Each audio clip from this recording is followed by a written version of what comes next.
So this is Russia and this is Ukraine, for those folks who don't know where these countries are.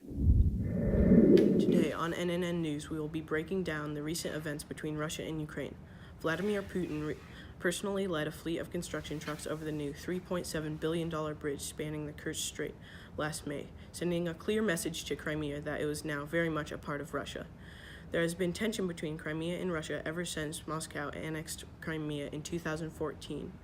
In November, tensions boiled once more when Russia seized 3 Ukrainian naval vessels and their crew after they attempted to cross the strait and enter the Sea of Azov.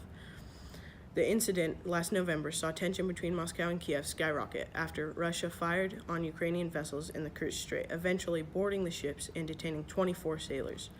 Russia accused Ukraine of illegally entering its waters, but Ukraine insists its vessels were operating in accordance with international maritime rules. But in accordance with the 2003 treaty between Russia and Ukraine, the Ukrainian government was guilty of an open act of military aggression that broke a number of international agreements. U.S. Secretary of State Mike Pompeo said after talks with Russian Foreign Minister Sergei Lavrov that he had told Moscow to free the group of detained Ukrainian sailors and to work with the Ukraine's new president to bring peace to the eastern Ukraine. The naval standoff between Russia and Ukraine will be heard before an international sea tribune in Hamburg, Germany on Friday. Now to hand it off to my co-worker, Nikita Kuvenin. Thanks, Nate. Now let's get back into the news.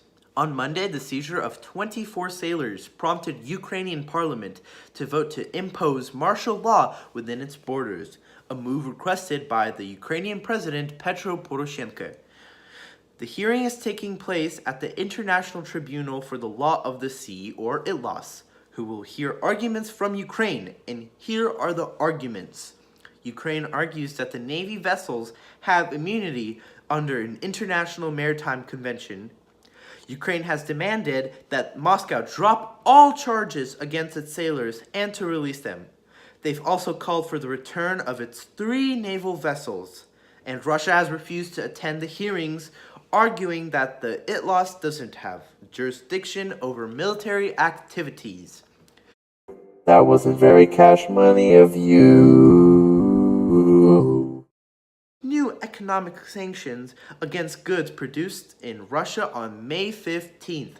The restrictions come as Kiev's response to Moscow's recent ban on the sale of Ukrainian goods in Russia and their transportation through Russian territory to third countries during the past few months. The ban applies to Russian cement, plywood, mineral fertilizer, certain types of industrial products, vehicles, and some other products, according to the Deputy Prime Minister and Economic Minister Stefan Kubiv.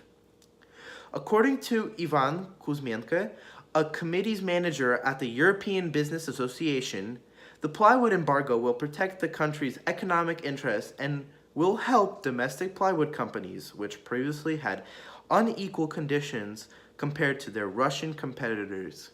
And that's all. Thank you for tuning in to NNN News, and have a good day.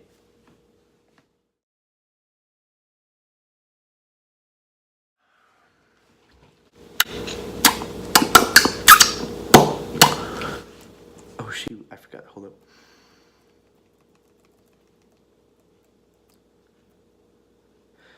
On Monday, I forgot.